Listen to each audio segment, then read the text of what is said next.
This is the brand new 2021 Ford Bronco. Huge shout outs to Anderson Ford here in Kingman, Arizona. Chris allowed us to borrow this to do these videos. Now there are two types of buyers that I've seen who have interest in this Ford Bronco. The first are the people who care about looks and all the gizmos and gadgets that these trucks offer. The second are interested in capability and what actual components they have for off-roading. I'm gonna focus on the actual components for off-roading, which I haven't seen any good videos on. So let's do a deep dive and dig into this thing and find out exactly what it has. Which engine should you buy? Now, most people say get the biggest engine. However, I think that little 4-cylinder is slightly underrated. It's a 2.3 liter dual overhead cam motor that has a variable rate turbo, and it produces 275 horsepower and about 310 pound-feet of torque. Those are really good numbers. Now that's on regular pump gas. You can run premium and it boosts it up to around 300 horsepower and 325 pound-feet of torque, which is really respectable.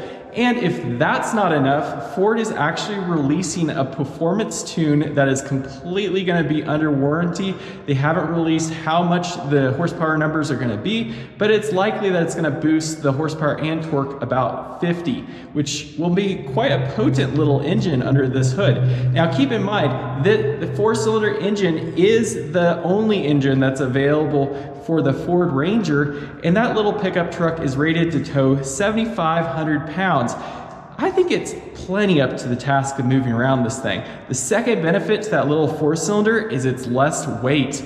Instead of this heavier V6, you save about 170 pounds with that 4-cylinder, which is great because it gets it off the nose of this thing and it really helps compensate if you're adding a winch and a steel bumper to help keep that front end just a little lighter. The other way you can save weight is with the manual transmission. That saves about another 20 pounds. Altogether, you could save almost 200 pounds by going with the 4-cylinder and the manual transmission, which I think is worth considering. Now, the 2.7 liter V6 is what this model has, and it is ridiculously good for power. If anybody knocks it for power, I think they're crazy because it is extremely responsive. It has plenty of power without having to rev it all the way up, but just around town, it's very snappy, very responsive. 310 horsepower and 400 pound-feet of torque. And if you bump it up to premium, that gets you 330 horsepower and 415 pound-feet of torque. Those are good numbers, but what it really doesn't show is how drivable it is. Now, unlike a lot of naturally aspired engines that aren't forced induction, this thing produces that power almost completely through the rev band, and it just feels very powerful through the entire driving experience. Now, this engine is also shared with other vehicles in the Ford lineup, including the F-150, which is rated to tow around 10,000 pounds with this motor, which means I think it's up to the task of moving this Bronco. Which motor will you choose? Well, if you're gonna go for full speed Baja racing, go with the bigger 2.7 liter, or if you're extremely power hungry. However, if you are going to use it for rock crawling and slow trail type of use, you're gonna like that 4-cylinder for the little bit of fuel economy, especially when you're idling around off-road. It's gonna get you a little bit further down the trail than the more thirsty V6. And it's less weight. I would definitely give a strong look towards the 4-cylinder, and if you haven't driven one, go drive a Ford Ranger that has that engine just to get an idea of how it feels. Should you buy the 2-door or the 4-door truck? Now, I think it's not a real Bronco unless it's 2 doors. 4 doors, I can understand if you need the space. However, the 2-door offers a lot of really nice advantages. One is the wheelbase is a lot shorter. So you're talking 100-inch wheelbase versus the 4-door 116-inch wheelbase. Now that's gonna help it be a lot more maneuverable, turn a lot tighter around trees and obstacles out on the trail, but also allow it to kind of get over obstacles a little easier just because of that shorter wheelbase, especially the breakover angle. Now the 4-door gonna give you a lot more space. If you need that space, if you wanna sleep inside or do overlanding type of stuff, the 4-door is definitely one to consider for those purposes. It also offers a larger fuel tank. So you're at 20.8 gallons for the 4-door and 16.9 gallons for the 2-door. That's a pretty significant difference in travel range if you're doing this as an overland style vehicle. So I could definitely see that 4-door making sense for that type of use. However, the 2-door does offer a couple really cool things. One is it weighs less than the 4-door by about 200 pounds. And that's significant if you save 200 pounds there with the 2-door and another 200 pounds with the motor. 400 pounds, that's quite a lot. You could do a lot of modifications to it and keep the overall vehicle weight down, which is really helpful, especially for off-road. The other thing that the 2-door offers is a hardtop standard, whereas with the 4-door, you have to pay extra for that hardtop. The other thing the 2-door offers, which isn't talked about a lot, is they all come with a gas tank skid plate. Now, it's not maybe the most robust of skid plates compared to what some of the aftermarket will have, but it's a really solid skid plate and it's standard. It doesn't matter what model, what trim, what options, it's on all of the 2-doors. I think it's because of the breakover angle that the skid plate is gonna make a lot of contact because that gas tank is probably right in the middle of that wheelbase. Anyways, it's a really nice thing with the 2-door that it comes with that. With the 4-door, a lot of these models don't have skid plates, and we'll get into that later. Weight is a huge important factor when off-roading. Obviously, these rigs do get really heavy very quickly, especially as you add aftermarket accessories to them. Now, the 2-door starts at about 4,300 pounds and can go up to just over 5,000 pounds. The 4-door starts at 4,500 pounds and goes up to around 5,300 pounds. Now this model right here, this Wildtrak, actually weighs in just over 5,000 pounds the way it is currently equipped. They're heavy rigs. I mean, just for perspective, the Ford F-150 weighs in around 4,300 pounds starting weight and goes up to about 5,000. And our Toyota Tacoma, that is a extended cab, long bed, weighs in right around 4,300 pounds. These are definitely not lightweights, so you want to keep a really careful eye on what options, how you configure it, and then also what types of things you bolt onto this thing to keep them from becoming a 6,000 pound rig that you're trying to go off-road with. We're going to take a look at how wide the actual body of the truck is and what the widest parts are. So we're using a level here.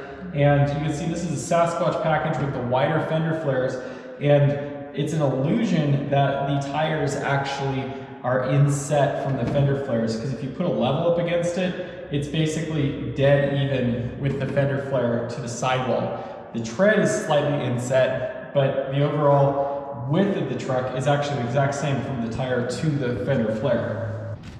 The Bronco actual physical measurements are really interesting. It is 80 inches wide at the widest part, which corresponds pretty accurately to the Ford website. Now the 80-inch width measurement is actually the front and rear fender flares and tires on the Sasquatch package. That is why the overall width of the other models with the smaller flares and less offset wheels is narrower. I believe it's around 76 inches. The other thing is the body on these trucks is actually fairly narrow. The body measures right at 70 inches, which that's really good to know if you're thinking about buying one of these Broncos and taking it on any sort of trails that are fairly narrow, such as in the Northwest where there's lots of trees. And some of the trails in the Northwest actually have a width restriction of 80 inches, which means if you get one of these Sasquatch Broncos, you're barely going to be able to squeeze into some of those trails, which a lot of times have gatekeepers, and you'll want to really carefully consider if you want to widen the stance of a Sasquatch Bronco, because you're going to be over 80 inches and potentially may not fit on some of those trails if that's where you intend to go with your Bronco. The next widest spot on the Bronco is the mirrors. So if the mirrors are folded in, the total width is just under 73 inches. It's 72 3/4 inch for the mirror width with them folded in. So it's actually a lot narrower of a truck than I was originally led to believe. I wasn't sure, but this is really cool to know this, and it's really neat that the tires stick out so much further than the body. So you're talking it's about 5 inches on each side, which is really gonna help off-road with obstacles to keep the bodywork from getting damaged, and those tires will help push the truck away from obstacles. Let's talk about the factory wheel options. Are there any that are worth paying money for? Now this one is the Sasquatch package, which comes with these really nice alloy wheels. Now, some things that people don't know about them, the standard specs, of course, are available. It's a 17-inch wheel, 8.5 inch wide. It has these beauty trim rings around the outside because it's beadlock capable. Now this is a really confusing thing for people, that these are not beadlock wheels without buying the actual beadlock rings with all the bolts. Now you can buy the rings and the bolts from Ford Performance, and it's a little over 200 bucks per wheel, which means that you're gonna be over $1,000 to convert these wheels into beadlock wheels. The other thing that people don't realize with these wheels is that they're actually a forged alloy wheel, which forged alloys are much stronger than the cast alloy wheels, which you typically see in the aftermarket world and most of the factory wheels. Really nice for a factory wheel. However, the downside with these wheels is that they're really heavy. They weigh in around 35 pounds per wheel. So your wheel tire package can get pretty hefty very quickly with this wheel if you want to retain it. Now this wheel has about a 30mm positive offset, which keeps it kind of within these extended fender flares of the Sasquatch package. However, it is interesting to note that most aftermarket wheels that are available for these have either a 0 offset or even a negative offset, meaning it's going to push out that wheel and tire quite significantly with those aftermarket options. The other thing right now with wheels, there's not a lot of good aftermarket options because they're not designed specifically for the Bronco hub size. Now this hub is a 93mm hub versus Toyota uses a 106mm hub, and you'll find that most of the wheels are designed for that Toyota hub center. The wheel lug pattern is the same between the Toyota's 6 on 5.5 and the Bronco, but the big variance you see is that hub size and also the offsets that are available. Now, there will be more aftermarket wheels available, I'm sure, in the future that are specifically designed for these trucks, and you'll just have to keep an eye on that. The other wheel I would consider from Bronco, if you want to keep a wheel, a factory wheel, would be the Badlands wheel. Now that wheel is a 17 by 8 inch wide wheel, and it has a positive 55mm offset, which basically puts it pretty even to the standard fender flare extension. Now this Sasquatch version of the Bronco extends the fender flare by a good inch, inch and a half. So that's the difference, is that it sucks it in just a little bit tighter. And the biggest downside with that Badlands wheel is that because the offset is so far sucked in with that positive offset, is you don't really have a lot of clearance for the suspension bits as you go up in tire size, meaning you're gonna have to go with a pretty narrow tire if you want to keep those wheels. Now, one of the tires that is an interesting option is the Maxxis Razor AT tire, which comes in a 35/11.5 size, which is narrow enough that it's probably going to work with that factory wheel, and it could get you up to an actual 35 versus these tires. Now let's take a look at these Sasquatch tires, because I've seen a lot of people say, oh, they love them or hate them or whatever. It's mostly based on the looks, not construction. So let's take a look at these. These are designed for the Bronco by Goodyear. They're technically rated an MT tire, at least that's what they say on the side. They're fairly quiet around the road and whatnot. They are a load range C tire, which means they're a pretty light duty tire. The concern I have with these tires is, one, that they're a 2-ply sidewall. So if you're gonna actually go rock crawling with these, they're not gonna be a really durable carcass that's gonna withstand a lot of rock and sharp objects without puncturing them. The second concern I have with these tires is that they're really light. They're only 52 pounds. Now, just as a comparison, if you got a BFG KO2 in the exact same size with the same C load rating, which is still a 2-ply sidewall, that those weigh 10 pounds more per tire, which makes you kind of wonder, you know, how well are these tires constructed? And I would say they're probably pretty thin. They're more for looks and more for people that are using on the street or some really light off-road. All right, what is the true size of these tires? Now, everybody goes off of what they say, it's a 35-inch tire. Well, there's no true 35-inch tire. These are actually rated by Goodyear at 34.4 inches, but how tall are they actually on the vehicle? 33 inches. They're a 33-inch tall tire. So that's something to consider if you're going to an aftermarket tire wheel package, is that it could be significantly larger diameter than what these factory tires are. So even going with a more true diameter 35 is gonna be potentially an inch taller than these tires mounted on the vehicle. Now, it is normal for tires to say that they're rated for a certain size and be a lot smaller, especially when it's mounted and has weight on the vehicle. For instance, compared to a BFG KO2 tire, which typically runs a little small, the 37 is rated for 36.5-inch actual diameter. When you put it on a wheel, I've measured them about 36 inches in diameter. And then when you put it on the truck, it measures about 35.5. So that's what you really have, is a 35.5 tire. That's a 37 with the KO2. And this one, as a 35, is really a 33-inch tire. Let's talk about the transfer case options. There are two options with the Bronco. There's the standard transfer case, which comes on the base model. That is a 272 low range gear set in this thing.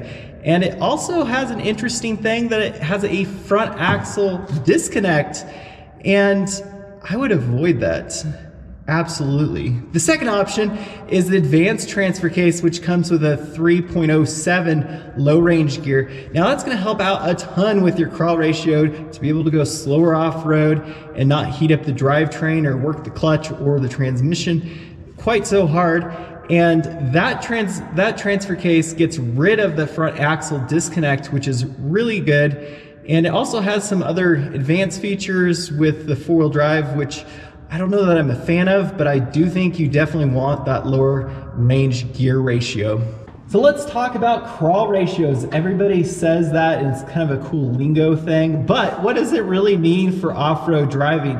Here's my experience. A 50-to-1 crawl ratio is really nice for general 4-wheel off-road trails. If you're gonna go rock crawling on actual boulders, let's say like the Rubicon Trail, you want the lowest crawl ratio possible. Ideally something that's 100-to-1 or higher. Our Toyota Tacoma had a 230-to-1 crawl ratio. So in comparison, this truck has a much different crawl ratio. If you get it with that advanced transfer case with the 3.06 gear ratio and automatic, you're talking a crawl ratio around 76-to-1, which is a really good ratio for an automatic. So that automatic is going to help a lot with the torque converter. It's not going to stall out, and that's going to give it enough of a gear ratio to work well. Now with the manual transmission, with the 4-cylinder and the advanced transfer case, you can get a crawl ratio that's 95-to-1, which is the one that everybody talks about on the brochure. However, most people buying these are buying the automatic and they're not getting a 95-to-1 crawl ratio. Now, in comparison to other vehicles, the Jeep offers the same transfer case ratio in their standard version, the 2.72-to-1. And then if you step up to the Rubicon, you get a 4-to-1 transfer case, which is significantly lower than this 3-to-1 transfer case offered by Ford. However, Ford makes up for that with a really low first gear. In the manual transmission, it's called a crawler gear, and it gives you that ratio that's low enough to make your overall crawl ratio a 95-to-1. Now the Jeep, the best crawl ratio it has is with the manual and with that 4-to-1 transfer case in the Rubicon, and that gets you about 84-to-1 crawl ratio, which is respectable, but this is definitely better if you get up closer to 100 to 1 if you're gonna go rock crawling. Let's talk about the differential options underneath the Bronco. Now the front differential has two options. The first is an M190 Dana Advantech axle that has about a 7.5-inch ring gear. This size is also commonly referred to as a Dana 35, at least from the Jeep world. Now the issue with getting that smaller differential is that it is an open differential. There's no locking differential options for it. The other issue with it is that it's a lot smaller, and it's also with a aluminum casing rather than a cast iron casing. So that means that it's not going to be as durable, especially if you go up in tire size. If you're going to go with that smaller differential, you probably want to limit your tire size to maybe a 32, possibly a 33-inch tire. And you might also have to get a front locker depending on the type of terrain you're going to drive in. The front differential that you want to buy is the Dana M210. This is a cast iron differential that measures about 8.25 inch in diameter, commonly referred to as the Dana 44. This is basically the exact same ring gear that the Jeep Rubicon uses. The other advantage with the larger front differential is its electronic locking, which means you have a dash switch to engage that front locker, which will give you complete control with both front wheels spinning continuously. This is a huge advantage if you're going to do more technical off-road type of trails. The rear axle is a Dana M220, which has about an 8.66-inch ring gear, also referred to as the Dana 44. Now the only difference on the rear axle is going to be some of them are locking differentials and some of them are not. And that's going to vary depending on which model you choose and what options. Now obviously the rear locking differential is the one you want if you're going to actually take it out on the trails. The final option you have with the differentials is what gear ratio you want. Now, the lower gear ratio is going to be better for allowing for larger tires and also allows you to go slower off-road. It gives you a more mechanical advantage with how much power the engine can put down to the ground as far as how much the torque is multiplied. Now, with ratios, the bigger the number, the lower it is, even though that's confusing. So the best ratio that Ford has is a 4.7 gear ratio for the axles. Now this puts it about perfect for running a 35-inch tire. I would say stay away from that smaller front differential. It's going to be really hard to upgrade it later on. Now you can buy from Ford Performance complete rear and front axle assemblies. They're around $2,500 for each one, and you can get them with the larger axle assembly in the front with the locking differential. However, you actually have to also upgrade your CV shafts in the front and the drive shaft, and then you got to figure out some way to make the electronic locker work. Typically these are computer controlled, meaning that they're not just a straight on-off switch. So I would highly recommend for an upgrade path to start with the better differentials because it's going to be a lot less hassle and it's going to be a lot more reliable for you. So what suspension should you get? I would recommend going up to the upgraded optional suspension, which offers these Bilstein shocks with ESCV, which is end-stop control valving, which also has different positioning dampening depending on where it's at in the travel. Now what this does for you is basically as your suspension compresses, it in essence increases the damping effect as it gets to the end of the range of the suspension, which means it's going to function a lot like having a hydraulic bump stop that you'll see on a lot of the performance race trucks, where it won't bottom out really hard if you take a jump too high or you have it compress really hard. It's going to feel really smooth. Even if you get it off the ground and it lands, it's just going to smooth it down really nicely. That's a pretty cool party trick for a stock suspension, especially for some that looks very non-impressive shock design.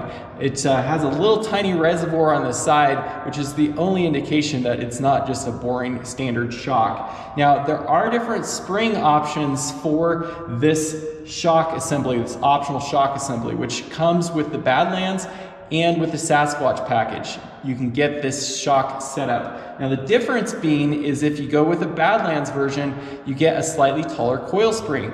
Now this coil spring on the Badlands is about 0.6 of an inch taller than the base Bronco, giving you a slight amount of lift. Now the Badlands also offers the most amount of wheel travel because the Badlands is a 33-inch tire instead of a 35-inch tire, that it doesn't have as tall of a bump stop, so it allows a larger range of motion for the independent suspension. It's right around 8 1/4 or 3/4 inch travel up front with the sway bar disconnected.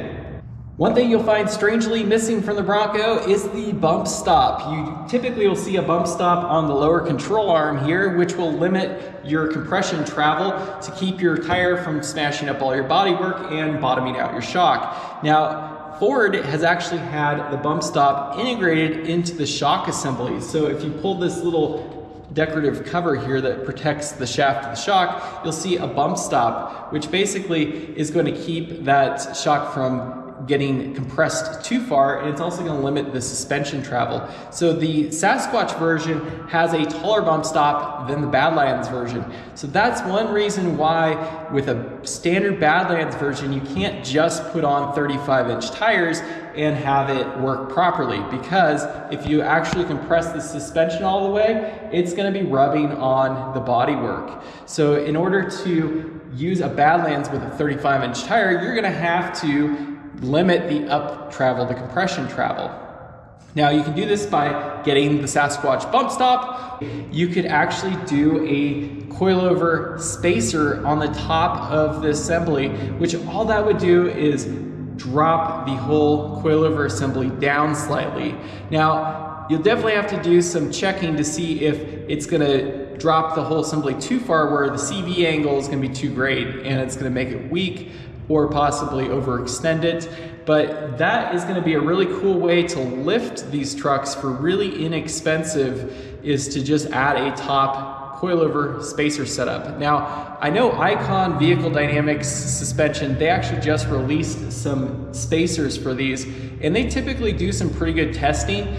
So I think it's pretty viable to lift one of these and retain this factory suspension, which makes it a lot more advantageous to buy it with the factory shock setup and keep it, because it's going to cost you a lot less money than trying to replace this whole suspension setup. Now, different aftermarket coilover setups I've seen so far for the Bronco are not real great. The 4-wheel parts one specifically doesn't really have good provision for bump stop and bump stop adjustment because it's inside of the shock portion, and it also seems that it limits the travel and rides really poorly compared to the stock setup. So I would say if you're going to keep or upgrade to the Sasquatch package, keep this stock setup. Maybe just look at spacing it down just a little bit to get you a little bit greater clearance. The other advantage, if you go with a Sasquatch package and you add a small spacer to the top of your coilover, is that you could potentially run a taller size tire, because by dropping your whole coilover assembly down, it's going to basically limit your up travel. So if you drop it down an inch, that might be enough to compensate and allow you to run a 37-inch tire or a more true 35-inch tire and retain that factory suspension, which is tuned really well by Ford and Bilstein.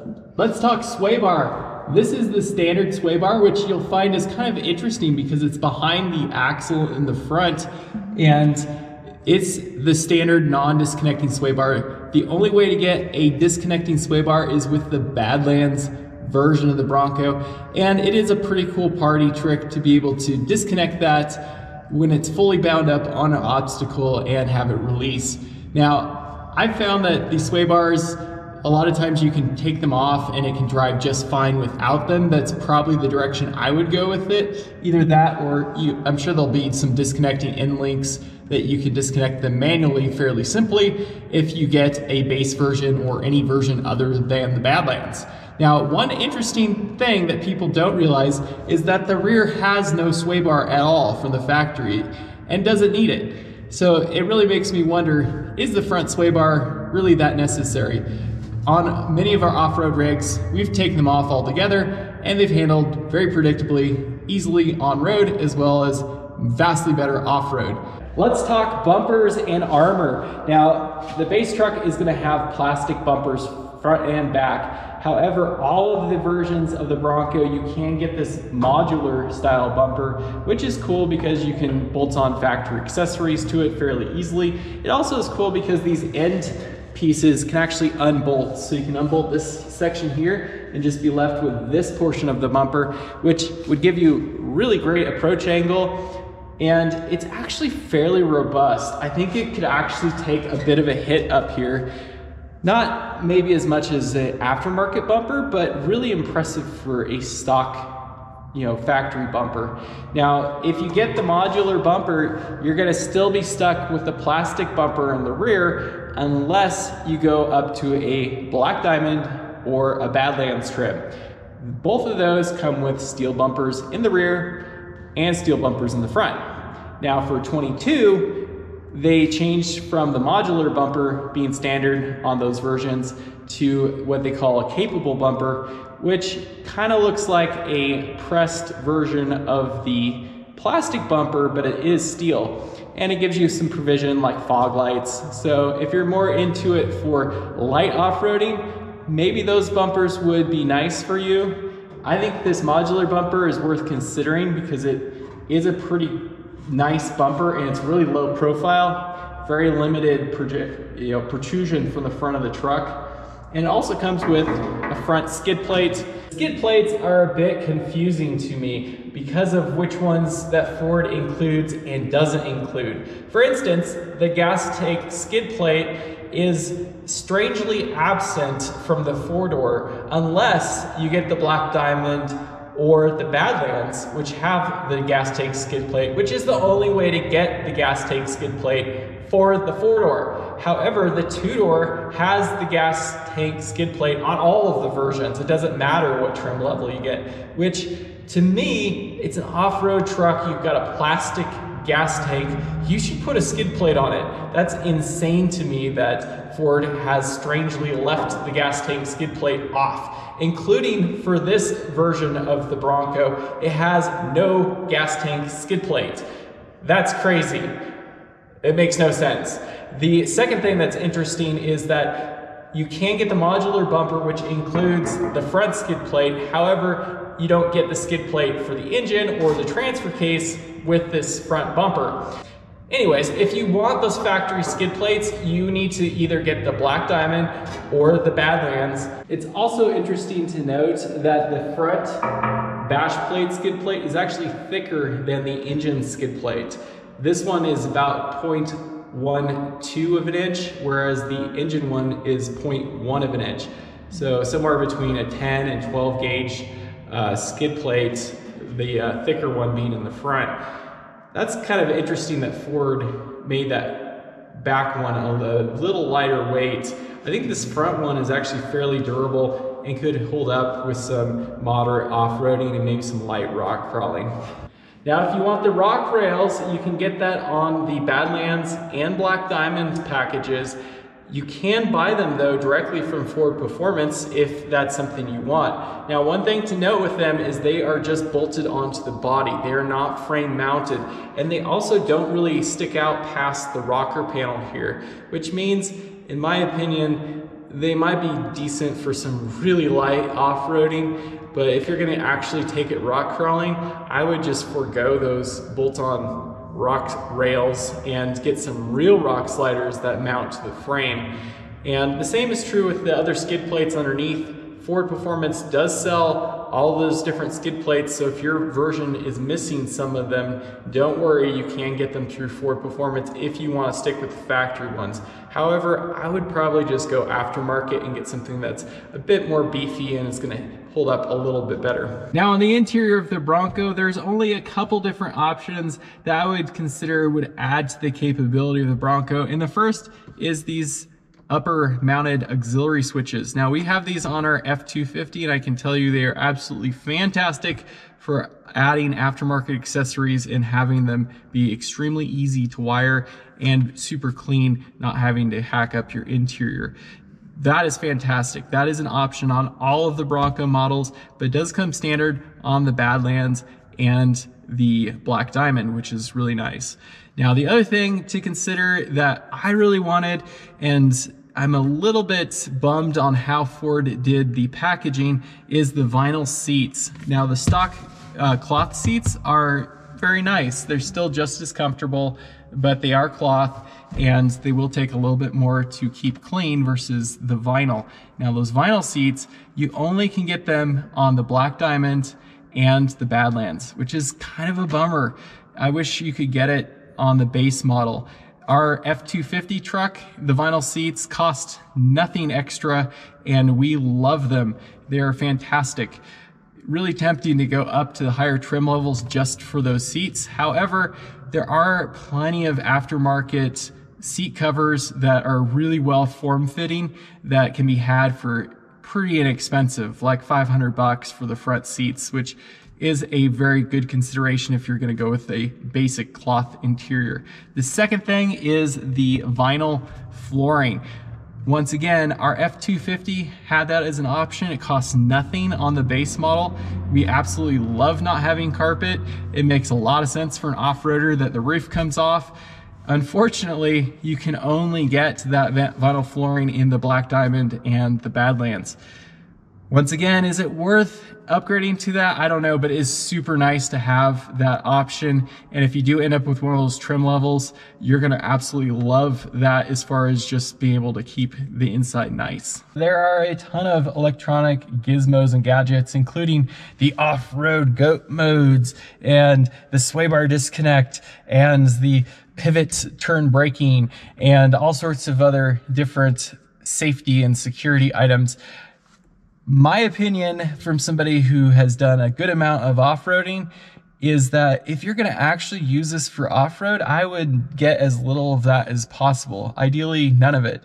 Now, there are certain features that are based on all the Broncos, including the emergency braking, which you can't get away with. If you get a Bronco, it's going to have it. The pedestrian don't run over you type sensors. But past that, I would not want all of the sonar sensors in the bumpers and the other self-driving options and the radar and on it goes, because it's going to make it really hard or more difficult for you to modify it. But also, if you damage the truck off-road and it messes up any of those systems, it's going to cost a bunch more to fix. I would avoid all of the technology packages, and including all the cameras and on it goes with these trucks. I think it overcomplicates it, and it's going to be definitely more problematic as time goes on and these things age. However, I know a lot of people are into those things, and so buy those at your own interest and risk. Just know that you're making your systems much more complicated. The other thing that I find really interesting and lacking in the interior of the Bronco is there's no handbrake. There's no manual emergency brake, which is kind of a bummer, especially if you get the manual transmission. It's really nice to be able to just pull up on the handbrake and lock up the back wheels. Well, you can't do that because it's an electronic e-brake, which is the same for all the versions of the Bronco. And once again, it's an electronic piece that is attached to the caliper in the rear. It could get damaged. So not a huge fan of that with the Bronco, but once again, it's standard on all of them. You can't change that. That wraps up our in-depth, detailed, technical aspect look at what components you're actually getting with the Bronco if you want to take it off-roading. If there's any other questions that you might have, post them up in the comments below. I'll see if I can get back to you on that and hopefully help you out if you're wondering about these trucks. Otherwise, huge thanks and shout outs again to Anderson Ford here in Kingman, Arizona, who let us use their demo truck. If you're in the area and you want to see a Bronco, drive a Bronco, and they can help you order one if you'd like, check them out. This is on their lot. Stay tuned for our upcoming video where we compare this Bronco to a Toyota Tacoma. I think that's going to be really useful for you guys to get a good perspective on how these trucks actually compare component-wise for off-roading. If you're a Toyota enthusiast and you're familiar with the Toyota 4Runner and Tacoma, that's going to really show you what the difference is between those trucks and this truck if you're debating maybe buying one or the other or building one or the other. Hopefully that will help you out. Give us a thumbs up, stay tuned. We will have more video coming soon.